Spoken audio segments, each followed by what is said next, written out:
Imaginations Limited is a reputed advertising agency with its branches spread all over the country. ठीक है. The company is now planning to open an educational institution for offering various kinds of management courses. यहाँ तक तो कोई आपको extraordinary बात नहीं पता लग रही है. अब यहाँ से देखो, financial manager of the company has decided to raise 100 crore. अब जब भी ये क्वेश्चन आ जाए कि पैसे उठाने हैं, पैसे उठाने वाले क्वेश्चन किसके होते हैं? 99.99% किसके होंगे बताओ? ये क्वेश्चन होंगे बेटे फाइनेंसिंग डिसीजन के, कैपिटल स्ट्रक्चर डिसीजन के. ठीक है जी. State any 6 conditions under which a company में रिजॉर्ट टू इक्विटी ओनली, कि भैया इक्विटी ही ले, ऐसे कुछ 6 फैक्टर्स बताओ. तो अब देखो आपके पास इतने सारे फैक्टर, उसमें से ये बताओ कि इक्विटी ही क्यों ले. हम कह सकते हैं हमारी कैश फ्लो पोजीशन अच्छी नहीं है, क्योंकि अगर डेट लेंगे तो आपको फिक्स्ड इंटरेस्ट चार्जेस प्लस में उनका जो प्रिंसिपल अमाउंट है उनका पेमेंट करना ही पड़ता है. तो उस केस में आपको अगर शेयर्स ले लेते हो तो आपको प्रॉब्लम नहीं होती. क्यों? क्योंकि अगर पैसे हैं तो डिविडेंड दो, नहीं है तो मत दो. ठीक है. दूसरा केस हो सकता है कि कॉस्ट ऑफ डेट ज़्यादा हो. अगर वो ज़्यादा है तो इन दैट केस आपको किसको रिजॉर्ट करना चाहिए? इक्विटी को. ये वाला पॉइंट ना थोड़ा सा मतलब अच्छा पॉइंट नहीं लगता मेरे को. ठीक है, लेकिन लिख सकते हो आप. आंसर बिल्कुल ठीक रहेगा, इसमें भी कोई दिक्कत नहीं है. 2 पॉइंट समझा दिए. कितने? 6 पॉइंट समझाने हैं. 6 नंबर का 6 पॉइंट समझाएंगे. और देख लो जरा. रेगुलेटरी फ्रेमवर्क में कर सकते हैं. अभी सारे बताऊंगा. अब देखो यहाँ पे कॉस्ट ऑफ इक्विटी को अभी छोड़ देना, थोड़ा कॉम्प्लिकेटेड पॉइंट आप नहीं बना पाओ उस हिसाब से. फ्लोटेशन कॉस्ट तो हो ही नहीं सकता, ये तो कहता है डेट को लो. कंट्रोल वाला पॉइंट ये यूज कर सकते हो, कंपनी को कोई इशू नहीं है अपने कंट्रोल को खत्म करने में, तो वो इक्विटी ले सकता है.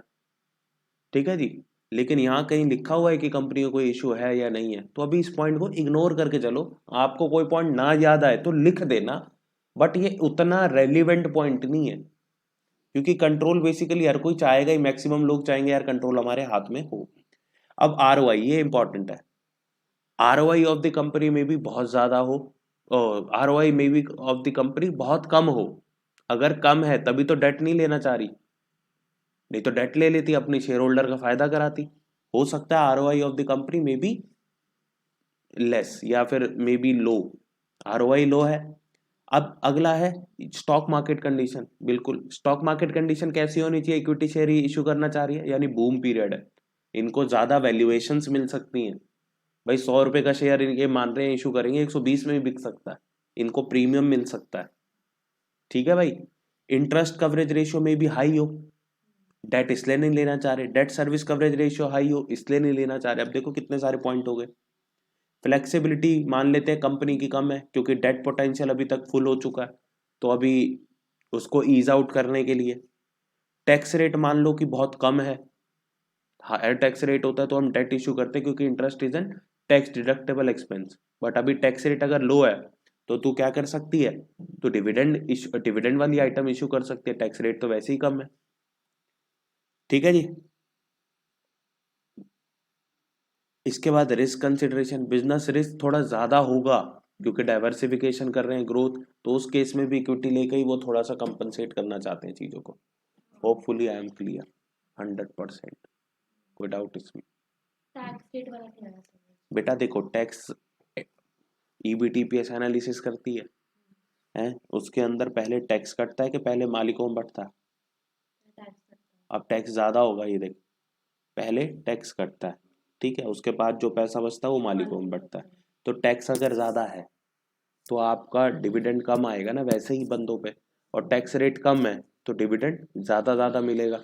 तो अब अगर टैक्स रेट कम है तो इक्विटी इशू करने में कोई दिक्कत है? क्योंकि डिविडेंड तो बंदों को ज्यादा ही मिलना है. समझ गए इस पॉइंट की? अब उसमें से क्या 6 पॉइंट नहीं हमसे बन गए बड़े प्यार से, कंट्रोल हटा के भी, और जो मैंने 2-3 और इग्नोर करवाए उसके बाद भी बन गए.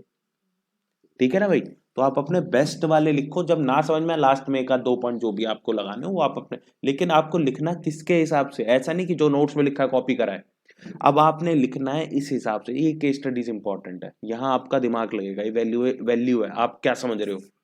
यहाँ आपने समझ लिया कि भाई उसको मनाना है, उसको रीजन देने कि भाई इक्विटी क्यों बेहतर है, तो हमेशा आपने इक्विटी की भलाई करनी है, Positive side. बड़ाई करनी है, पॉजिटिव साइड लिखनी है, नेगेटिव कुछ नहीं लिखना। और डेट हमेशा जहां नेगेटिव हो वो वाले पॉइंट्स ले लेने भाई, जहां जहां डेट को नेगेटिव कर सको और इक्विटी को पॉजिटिव कर सको, फ्लोटेशन कॉस्ट में कर नहीं सकते तो वो लिखो ही मत। तो choice of factors is important in that case. समझ गई? याद फिर भी नहीं करना, क्योंकि अब अपना ही बनाना है।